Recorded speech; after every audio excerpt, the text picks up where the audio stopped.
So today it's my absolute joy and really a huge honor that I have A.H. Almaas in the Conscious Evolution Summit today. Thank you, Hamid, that you said yes to this invitation. I'm happy to be here. And I just will read a few introduction about you for people who maybe hear the first time about you. So A.H. Almaas is the pen name of A. Hamid Ali, founder of the Diamond Approach to Self-Realization, a contemporary teaching that developed within the context of both ancient spiritual teachings and modern depth psychology theories. Hamid has authored 18 books about spiritual realization, including the Diamond Heart series, The Pearl Beyond Price, The Void, and The Alchemy of Freedom. He is the founder of the Ridwan School for Spiritual Development, an inner work school devoted to the realization of true nature. The orientation of the school is directed toward guiding students to realize their true nature to the fullest realization, and further still to endless enlightenment. Yes, and I just I invited you several times, also the last years. And so I'm really glad that we came together this year because I wrote some of your books and I resonate a lot with what you share.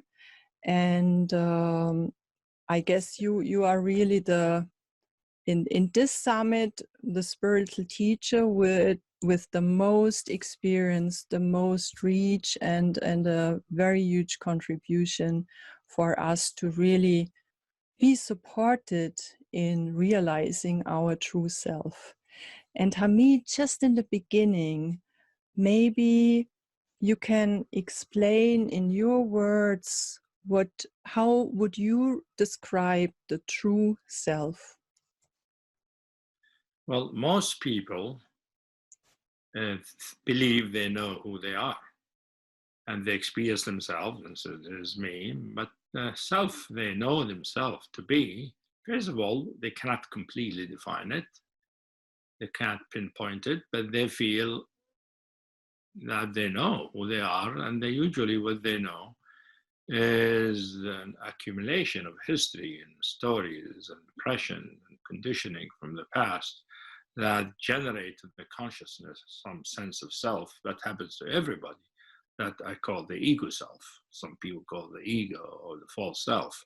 So most people, what they know the self is the false self. True self is something not constructed by the mind from experiences in the past, but something that is inherent in us, and it is our true beingness, the authentic being of our consciousness, the inherent nature of our consciousness, and the innate and primordial truth of our awareness and consciousness and what we are. That is not, cannot be represented by the mind, and the mind, so it's not a construct. It is always here. One is always the true self. Just one doesn't understand it, doesn't know it, because they are identified with something that their mind has constructed. Mm-hmm. Yeah, and in my experience, I would also say it's the mind can't grasp it really. It's beyond its reach. It's the words do not really. It doesn't fit into the limited construction of the mind. Well, it doesn't fit in the limited usual mind that most people have, but many teaching do talk about it. There are books, treatises written, millions of thousands of them, and just discussing the true self or one's true being. If we don't call it self, we could call it one's being or one's nature. And so you can talk about it in the sense that the mind can say something about it, can understand something about it, but that doesn't mean knowing it in what it is, because it needs to be experienced Mm-hmm. immediately within the consciousness, the heart of consciousness. Mm-hmm. Mm. And Hamid, I'm very interested because I'm a person, I'm aware of that since early childhood, and I digged into it deeper and then kind of seemed to leave it more and enter it more and vibrating again more and more in this frequency. And I'm very curious to hear from you. Uh, you collected so much wisdom around that. What really supports us in, I would kind of use the word that it becomes really the substance, so that it's the that what we truly are, of course, is always there, but it isn't always really expressed in all our forms, through our thoughts, through our actions, through our experience. Yet it's always there, but there is a process where our forms can be more and more really penetrated through it and really express it directly without these filters, without the limitations. First of all, would you agree more or less, or do you want to add something? And then what supports It that? is true. It is true about my teaching and general spiritual teaching that even though the true self or the true nature is always there, most people are not aware of it. They're aware of something else because it's hidden. It lies hidden and it is camouflaged or covered over by what people take themselves to be the self, which is not the true self. So one has to sort of deconstruct the ordinary self, need to see through it to understand it and recognize, first recognize that is not really me. And that means it's not an easy process to recognize that what you've taken yourself to be all these years is not really you. It is really an imposter. Is a representative. Did his job to survive and live this life, but it is not fundamentally what we are, and it is regardless of how useful it is not the truth of who we are. And we can, by exploring and inquiring into, and this way understanding the ordinary self, we can see through it. It can become transparent as it begin to dissolve, can begin to fall away, revealing the true self that is primordially here. Mm-hmm. And of course, the true self is not one thing. It is not just one monolithic experience that is true all the time and for everybody.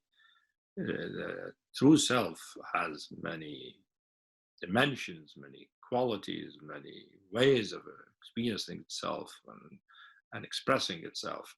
So different teaching for us talk slightly differently from each other because there are different ways of realizing the true self, and different facets or different dimensions of it that these different teachings focus on. So we should not expect we're going to find, if you read a book or something and explore yourself, it doesn't mean you're going to experience that. You might find your true self to be slightly different from what you read, and also you'll find out that what you read you didn't really understand anyway, because you don't recognize you didn't understand until you actually find the truth. Mm-hmm. And then you can see, oh, well, I was maybe close, but that wasn't it really.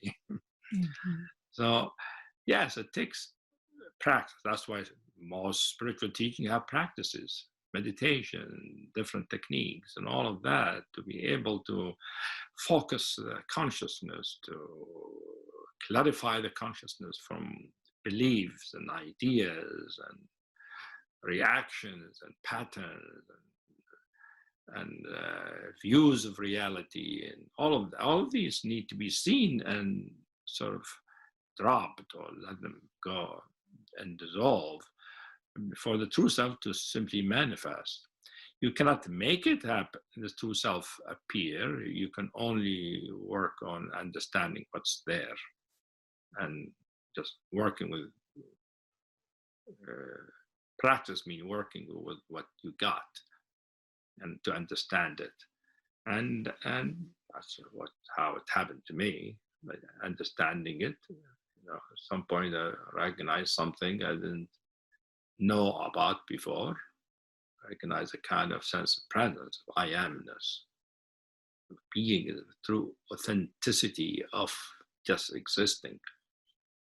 But that was just the beginning of the discovery, this new presence or substance, you call it, begin to reveal in many things about itself, reveal the whole spiritual universe.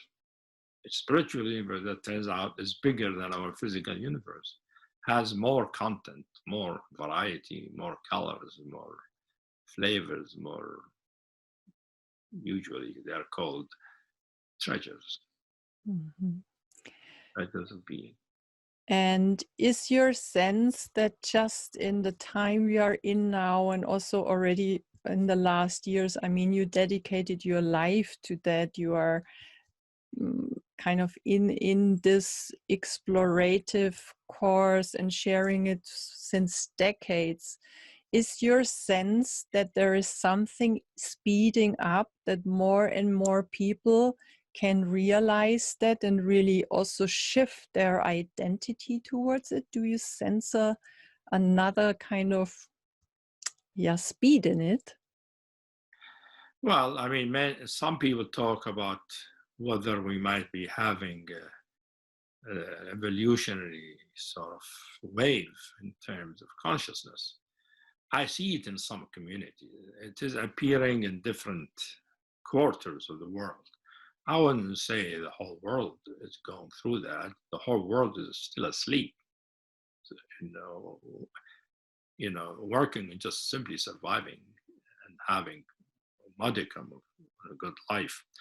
But there are more people, I think, that are becoming turned inward, and let's say their spiritual drive is activated, because the movement toward that is a spiritual drive, that just like we have instinctual drive for survival, drive for company, there is a spiritual drive for truth, for authenticity, for union with the divine.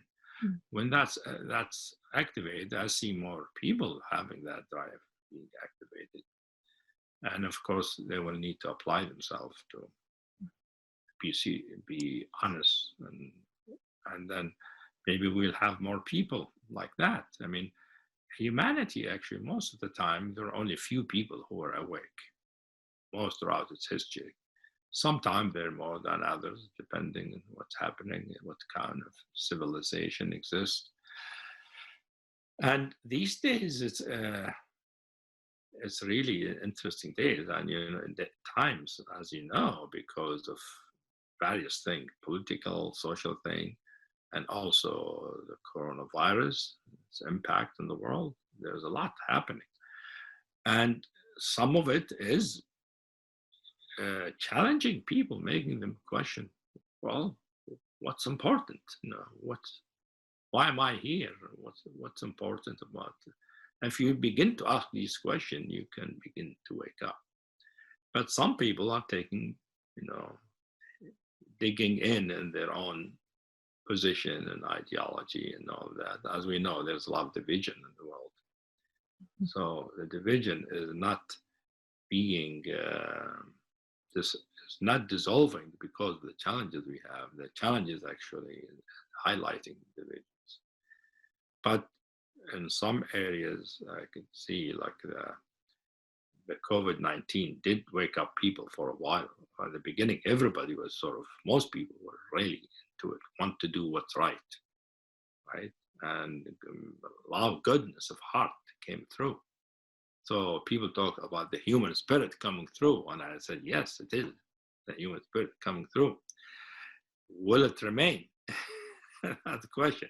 At the present time, it isn't as good as it was at the beginning. People are forgetting, especially the US. I mean, you in Europe, doing better. But in the US, many of them have forgotten. They're going back to the old days as if nothing happened, you know. And as a result, we have more cases and more trouble. But I think there are people who I know, I'm in touch with many communities who are recognizing this as a wake-up call. But what does it mean to live? Why live? What is a human being? What does it mean to be a human being? And is a human being all that we know? Or if there's more to a human being, what is it? How do we find out? I think it is an opportunity. If there isn't a wave of change, there is an opportunity that is present. Mm. How that opportunity is taken by different people is what will determine what will happen, how much transformation happens. Mm. I definitely would love it to see more people become transformed, because I would like to talk to more people who can understand me. That's one thing. Absolutely, Hamid. I mean, this is why I dedicate the time, my resources to set up this summit, because I just, this we have in common, and we have different forms to support it. Yeah, I mean, I of course, you said that I dedicated my life, you said, for it. In some sense, it's not exactly that way. I didn't dedicate anything. I didn't do it. It is true nature itself that came through and directed my life that way. So it comes through me as me, but so the person who used to be me is not who's running the show. And it is a beautiful way to be and to live. And I want people to know that and to live, see the wonder and beauty they can be, and how life can be an amazing opportunity. We here on earth has some kind of given an opportunity to experience things, know things, learn things about ourselves, and the survival and learning to get a job and having a family. That's all good, but that's just a background. There's a support for something else, beautiful, wonderful to be born in each one of us. So I'm always happy to see more people having that awakening to that. Same. I can relate totally to it, because I remember I was about 17 where how you said, something deeper came through, and I realized, oh, I'm something else, and I noticed the substance of it, and then I noticed a deep knowing and a value in it, and I just, at the age of 17, I thought how people just organize their life and what they value as important didn't make sense anymore from me, from realizing that. And I mean, it was some years really kind of a challenge, because I had no one around me whom I could talk to. And I had also not such an easy time finding books in this time. It's 40 years ago. But from this moment on, that became another foundation for I don't know, to kind of, it was operating through me, and it was many, many years and decades to clear away stuff, and to really, I would say for me, it's a kind of all my forms really are in service of that, what is coming through, what is very difficult to describe. But I relate a lot to what you also mentioned, this a quality of freedom in it, and a interesting mix of calmness, but yet creativity and vitality. And I also just love if I have someone where I can talk about it and share it, because as you said, it's rare. It's rare, and I think you are one of many people, I'm sure, who feel alone at the beginning when something wakes up and they don't know who they could talk to. They feel alone. People around them don't have that kind of experience, don't understand it. So a person is lucky if they can find some books or people to talk to, or a teacher, or that's really, meeting a teacher is always a very big thing that happens, big transition for a person's life, so they can get support and guidance, help them. And Hamid, you just mentioned before, this humanity seemed to awaken to its heart, and it kind of we could notice it was there. And in your opinion, what could it support that we really come more and more as a collective into that frequency? And yeah, I don't know how to put it, to access it more, to let it vibrate through us more. Is it mainly the individual work a person does, or do you see any other possibilities to support that really on a large scale? Well, both. Traditionally, it's individual work. People done individual work, but many people who done individual work were part of communities. So the communities as a whole can wake up to some degree, so that members of the community can talk to each other. They're illuminated community. So, like for me, I have a school with 4,000 or 5,000 people who are part of the school, who are studying the same thing, exploring the same thing, have the same interests. So many people can have friends they could talk to, and it's nice to have. I'm sure there are many communities like that, of spiritual teachings and traditions, and so part of it is individual. Our own individual work has an impact on the collective consciousness. It is difficult to say how much, what's that like, because it's not visible. But individuals who know who they are, they can, the way they express it in their life, they could do things in the way, in their work can change, their relationship can change, their life can change, but also it might guide them to do things, to go get involved in projects or things in life that will help other people, and not just help them. Many people do help and all of that, which is good, but that can help other people to get closer to what they are, to pay attention to the spark. But that's, makes it sound like people have to become teachers, but that's not the case. Teaching is one way, but many people, I think there are other ways that people can have some kind of an impact, some kind of influence that is more of an inviting, enlightening, illuminating. I mean, I know many people who do it in their work that has nothing to do with teaching, spiritual teaching. And I myself, one of the people who inspired me towards spiritual teaching, I was in college. It was English teacher. I mean, by the choice of books he had us read, that was influential.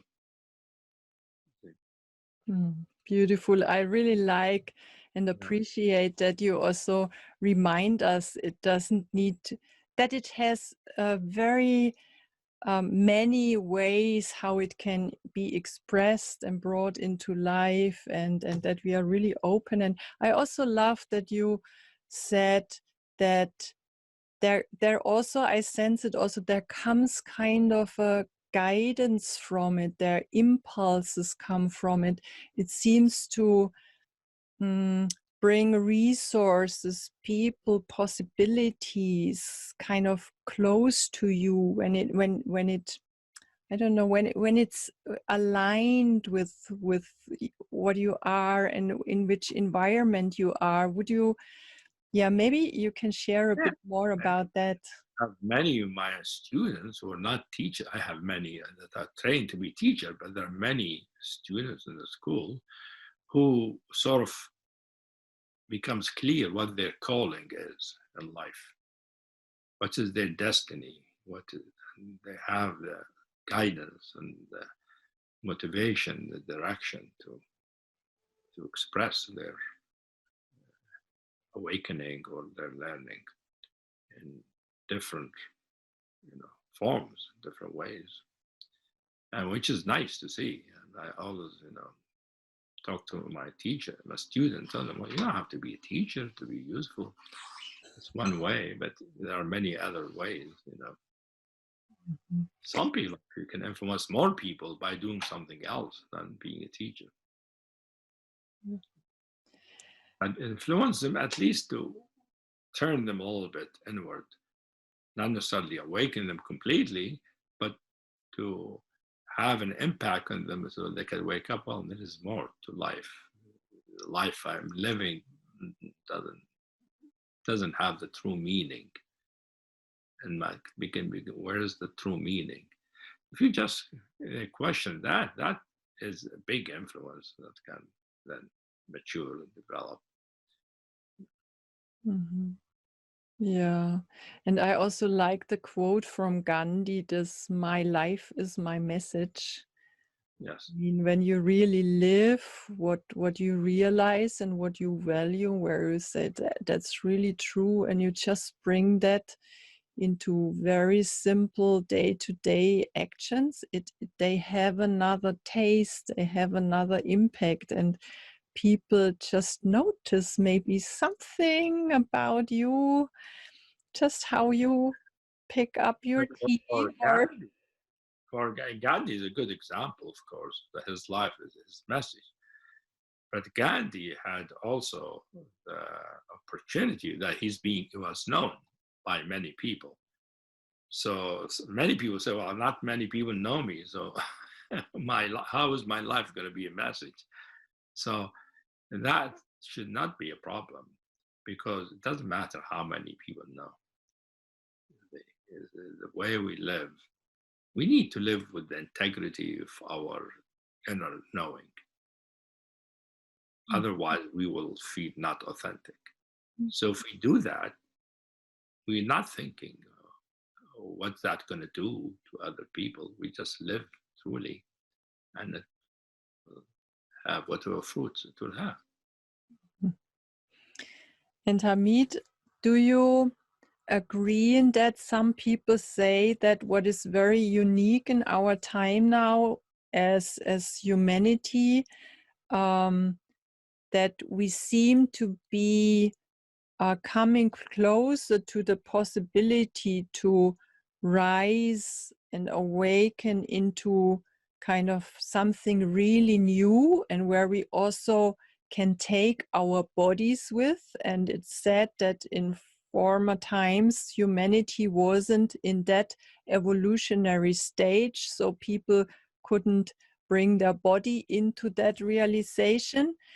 Is what you know and what you see, because I know you can really see quite deep in the unseen and in spiritual realms. Would you agree in that?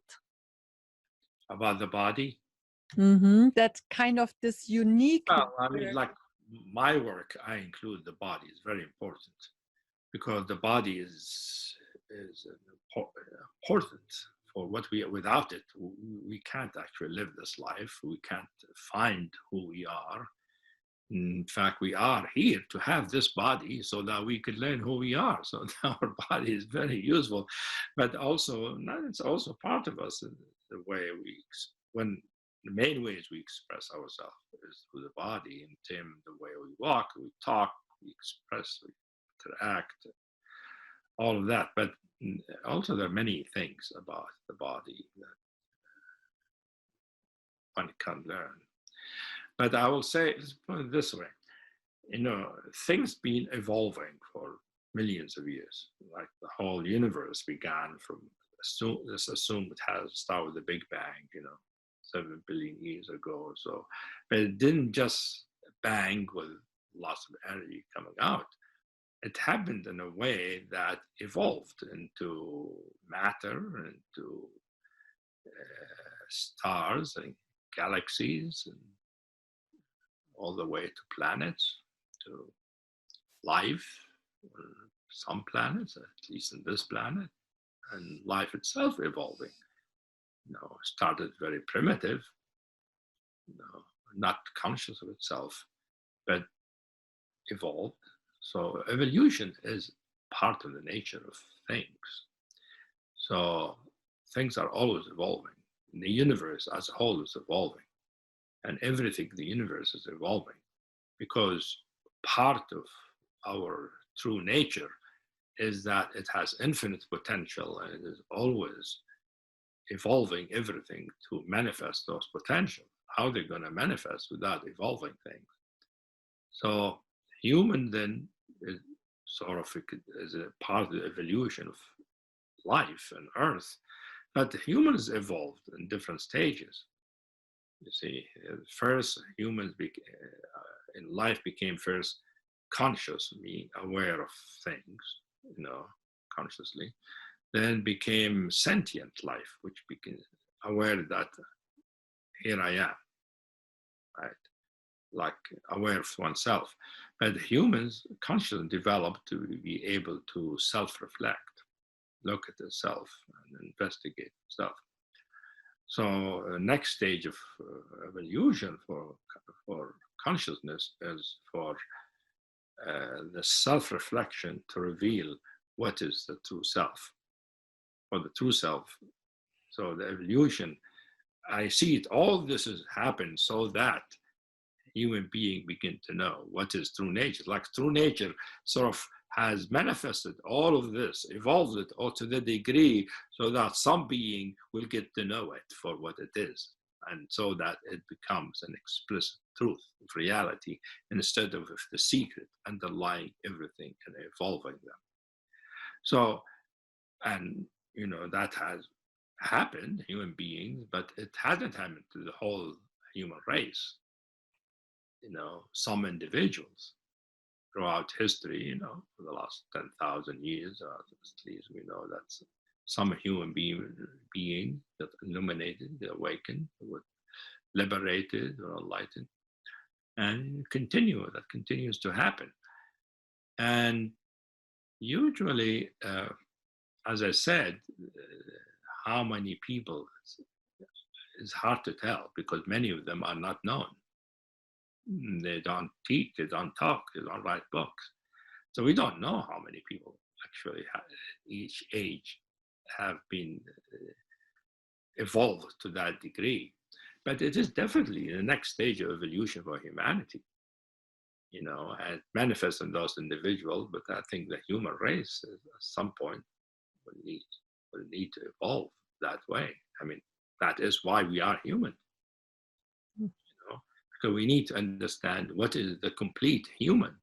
And the complete human is not include the true self, the true nature of reality. So it is bound to have how long things take. As you notice, evolution in history usually takes a long time. One stage to another takes millions, thousands of years, or human being. When you think about humanity, I think human being in general if you take the human race, hasn't changed much in the last 6,000 years, because we still sort of work and try to live and survive and have relationship and make kids and stuff like that, and be creative here and there. That has been the case for a long time. But within that kind of culture, there were always individuals or communities who are more the bright lights that they bring the possible evolution forward. Now, how many we have at this age is hard to tell. how many people are going to recognize there are bright stars. It would be good to see many bright stars so we can have a galaxy. Oh, I like that. Galaxy of bright stars instead of few stars here and there. Wouldn't that be nice? I mean, it will be best for the human race. I mean, the human race is coming across big challenges like climate change, for instance, how to deal with it and all of that. That might be the next challenge that will make human beings wake up even more, because we might have to evolve to be able to solve that challenge. Yeah, we might not be able to solve it just by our science and thinking, whatever. Yeah. No, and there comes my question.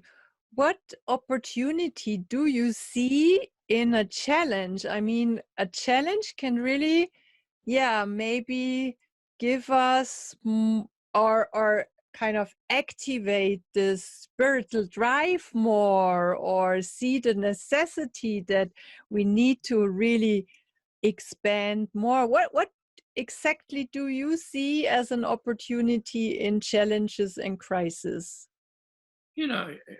Some people we know rise to the challenge. Challenges, difficulties. Some people, for instance, put in jail or tortured, or are confronted with outside danger or challenge. They rise to the challenge in the sense they don't shrink and collapse, but they flower and they come up and become steady and serene and inside, and have an inner strength to deal with the challenge. And so I think human beings evolve by dealing with the challenges mostly. Human beings don't evolve by having an easy life. Easy life doesn't usually, is not that conducive to evolution. But challenges don't have to be different, exactly big dangers externally. We all have our own personal challenges. Many people have illnesses. Many people have psychological issues. We have challenges of, one of the big challenges is the ego self, and to get through it. I mean, that's a big challenge. And to learn to understand what it is, where it came from, how come I end up feeling this way, is a big challenge.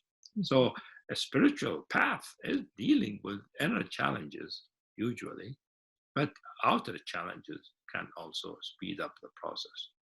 That is something actually Gurdjieff understood during World War I.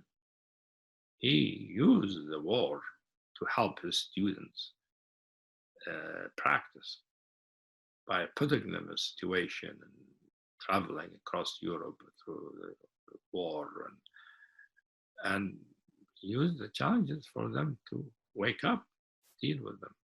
Mm-hmm.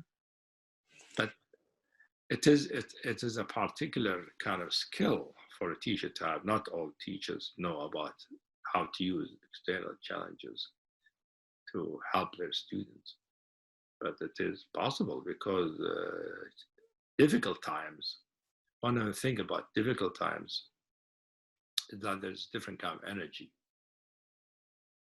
and sometimes there's a lot more energy available than usual, and that energy can be utilized by one who is practicing. If they're practicing and concentrating correctly, that they can use that energy themselves. They can, instead of being destructive energy, they can transform it within themselves into an energy of illumination. Mm. That's beautiful. I just got this image of a space shuttle or a rocket really can be catapulted somewhere. Just when I tune in what you are sharing, that's really powerful. You see, I can see you want the human race to evolve to become more of what it can be. You want more people to evolve. I love that you have that. You want that. it's good you want it, but you shouldn't let yourself believe most people are going to do it, because that will not be true, and that will become a problem. It's good to see exactly what is the situation, how are people being challenged, who's rising to the challenge, how many are rising to the challenge, what are in the way, what's the problem that make people not rise to the challenge. And and that would be helpful, I think, to help people evolve and develop, because evolution is our nature to evolve. Mhm. It's not something new, Mhm. you know. Yeah. So we just get stuck in our old identities and our ways of looking at things and looking at the world. And we need to break through them by recognizing they are in the way. Mhm. Beautiful. Thank you. And Hamid, I mean, your school is really, it's very big, it's grown, you offer many different things. So if people are interested and they resonate with just experiencing you and where you're coming from and how you share here, what would you recommend to people starting with the diamond approach in your school?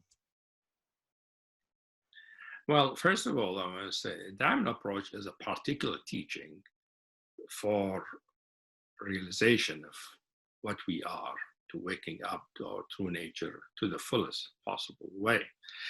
And it is not oriented towards only one game, one end. This is realization, and that's what we're going to get to. We want to get to the absolute, and everybody needs to experience that. It's not like that. It's more like recognizing each human being has their possibilities, their potentialities, and the school is to help them open up to the potentialities.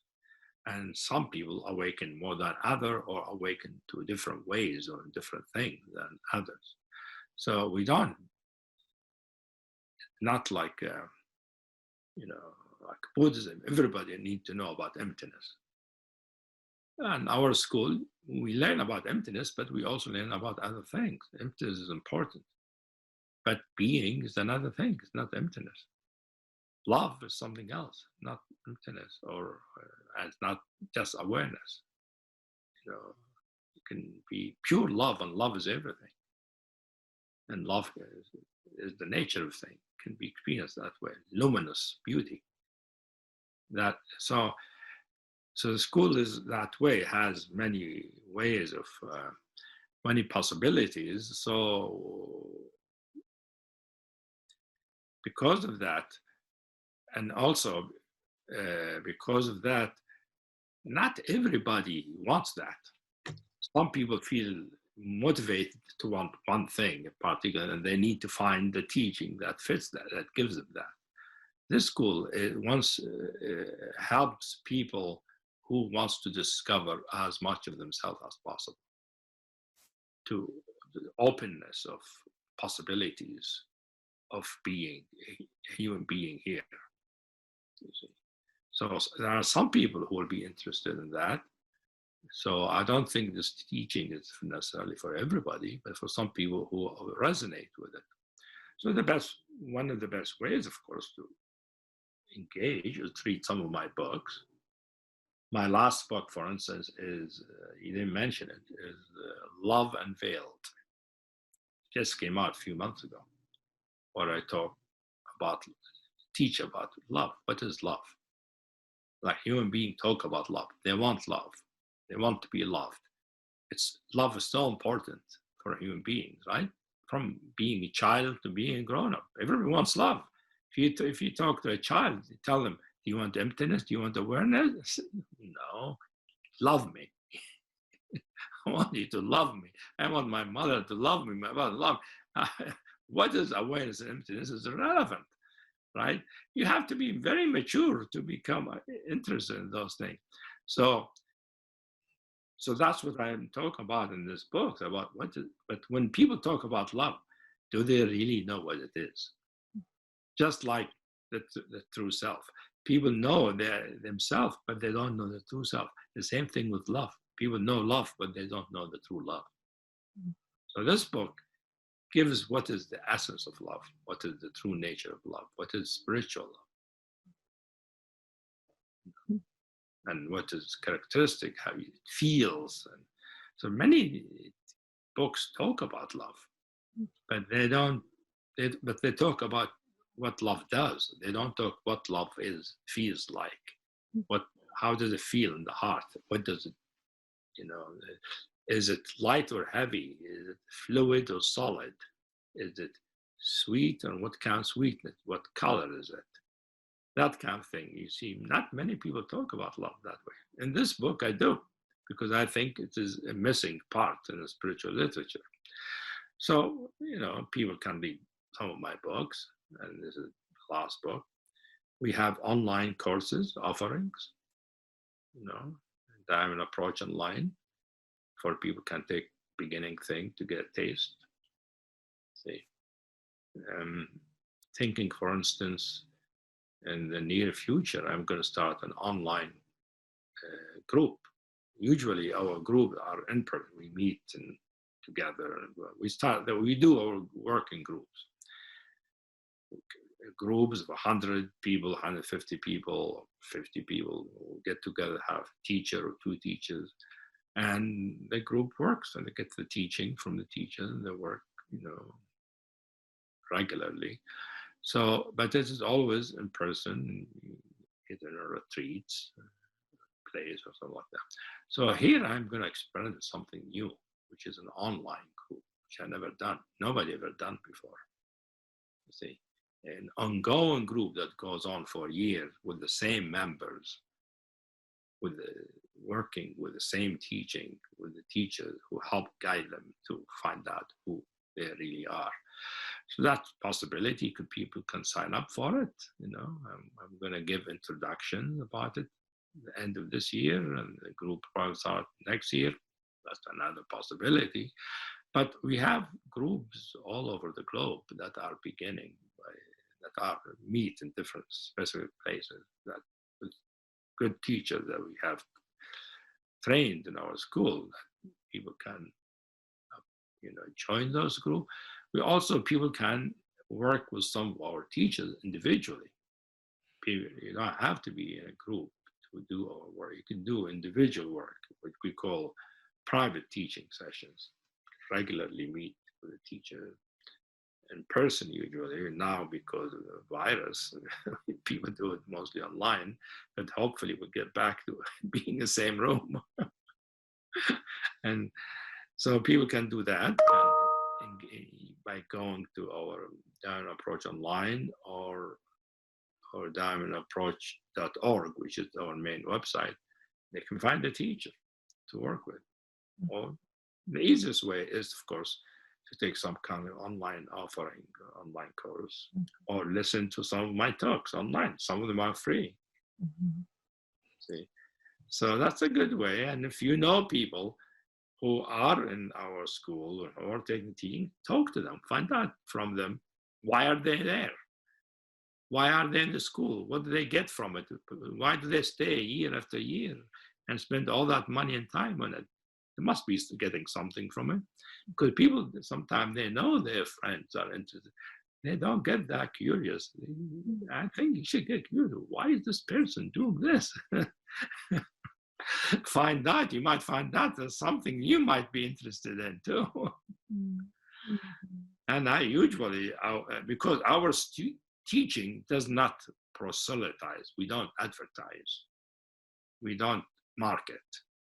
You see, not the point. The point is to inform, to tell people, here we are, that's what we do. If you want it, come get it. But we don't try to push it on people and say, yeah, this is good for you. You should do this. You should do that. Not, no, I don't know if it's good for them. If it's the right thing for them, they need to find out. But we offer something. People get some taste, and they find out for themselves whether it's the right thing for them. Lovely. I love that. That's honest. I mean, great. And I have two questions more, Hamid. So one is, it made me really curious with your book about love, and I agree, it's so fundamental for us. And could you just maybe share with us, what would you say, which inner attitude, which mode of curiosity, which way of being would really support us and just find out more internally about what really true love is, what supports us in this explorative journey to find out about love? Well, to look at what we feel is love and to question it, not just to take it, that's it. To say, is this all that love is? And if it isn't, if it is a reflection or some kind of a shadow of the real love, what is the real thing? Right? So it is a curious questioning, not negating, not rejecting, but looking at our experience, what we know of as love, see what we like about it, and then find out what is it about it that we like, and do we really feel the love itself or just the effect of it? Say, I love you. Well, what am I feeling when I say I love you? What is in my heart? In my love you? Is there a sun there? A flower there? A river of nectar? What is there? Or is it just an emotion? If it's just an emotion, we don't know love yet. No, we just know the outer effect of it. If we know love itself, we recognize it as an expression of pure consciousness. It is a treasure full of nectars and fragrances and beautiful colors and ecstatic kind of gestures. And so if we don't know that, we don't know love yet. So that can open up somebody's mind or heart, say, really? Because most people's hearts are not completely open, we're not completely developed. You say, they get anxious, or they like something, or they don't like something. That's the usual emotions. But the usual emotion is what's called the lower emotional center. There's the higher emotional center where the spiritual emotions are, and these are the qualities of love, true qualities of the heart, which are qualities of presence, really. Presence, true presence. And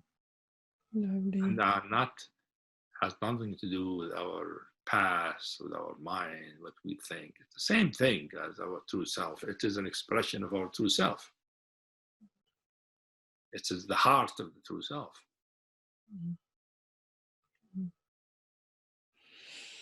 Wonderful. True self is not just a consciousness or presence. It also has a heart. It has a dimension of it that's pure heart, pure love, pure ecstatic goodness that wants other to be happy. It's so generous it can't help but want the happiness to be also shared with others, not just for oneself. So in a way, it's also contagious, like a virus maybe, but a different kind of. It is contagious, yes. That's why you want to be around somebody who is full of that ecstatic love. Yeah, lovely. That's like who's teachers. That's one thing teachers do, They are, and by their presence, the atmosphere around them is changed. Yeah. And Hamid, I really know that you are fond of really good questions and digging deeper with questions. And I'm just curious to get a bit personal. Which questions are you right now really with, where you are yourself putting into these questions and into your inquiry? What is present for you as questions? Well, my questions actually that I have are not relevant to most people. But I'm curious. Like, my question now has to do with the body, for instance. You mentioned the body. My question is, I know I am the body and the body is consciousness, right? And the body is made out of consciousness when I look at it from perspective to self. The question is, I have is more of a learning, wanting to learn about the possibility, the potential of how the constant true nature that I am can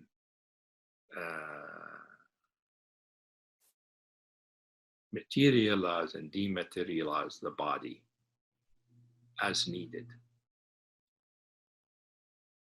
See, most people are not don't care about that. They think they're going to die. I know I'm not going to die, but what's not going to die? Usually, you leave the body. I'm questioning: do I have to? I like that. So I'm definitely one who also loves those questions. Yeah. So there are many questions like that, and also, what else is there about true nature that I still don't know? I'm sure that what I know a lot. I know a lot more than many others who teach about true nature. But I also know I know very little of what's possible. So I'm really curious about what else that I'm going to know, that when I know it, I will see myself as the beginner. And do you recognize it as helpful when you ask yourself those questions to be in exchange with someone on a, I would say, similar level, or is it mainly you on your own? No, it can't happen by oneself, but it helps if you have somebody who can understand you, who are also interested in these things, to have a dialectic of experience or exchange of energies. So the question is energetic exchange. That can become a cyclical kind of feedback loop that can make things happen and arise. That is a different kind of practice than most people do. Most people practice either something by themselves or something in a group where they're all sort of chanting and meditating. But for two people or group of people to really investigate something together by them experiencing it together, that is wonderful practice. That's possible. Yeah. This is something that reminds me of what Rumi and Shams did. They explored things together that way, and Rumi learned a lot that way.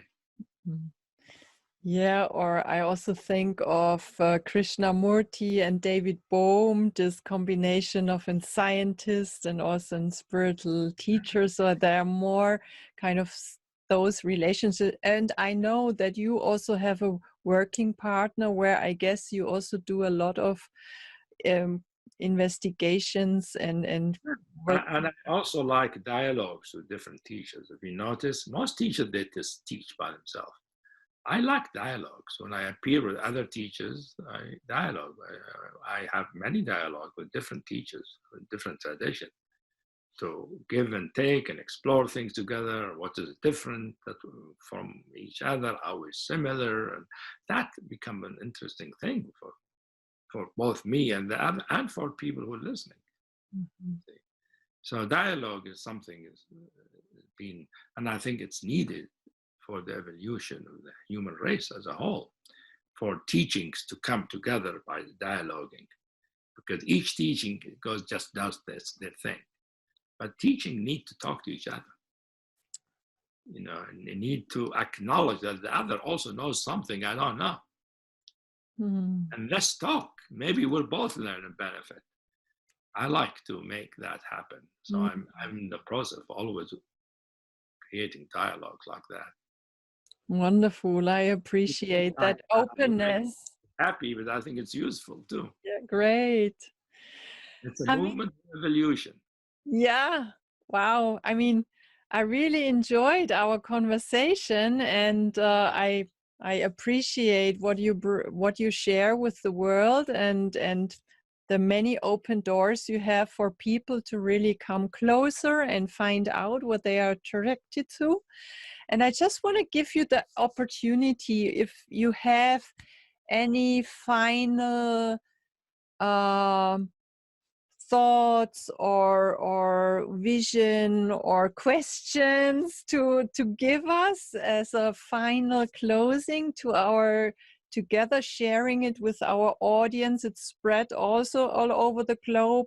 Last year we reached people in 40 countries, and I want to give you this opportunity to use really all of us for your last words.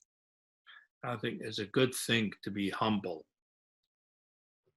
to recognize whatever I am, whatever I know, whatever I accomplish, just the beginning. It's still little. It's good, but just beginning. There's a lot more. And that humility can open us up to what else that reality can manifest. So humility is what I recommend, even for people who are enlightened. They're not finished yet. There's more to learn. That's why I talk about endless enlightenment. So I'm sure we could talk for many hours, but this has been nice talking about this from this angle. Thank you so much, Hamid. I hope it's useful for some people. Yeah, yeah, same. I enjoyed my time. It was very late for me. My background looks different than I usual. hope you go to sleep, because I'm sure now your consciousness is full of all kinds of Yes, questions, insights, and things.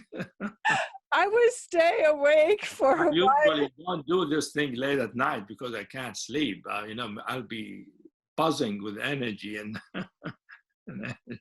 Same here.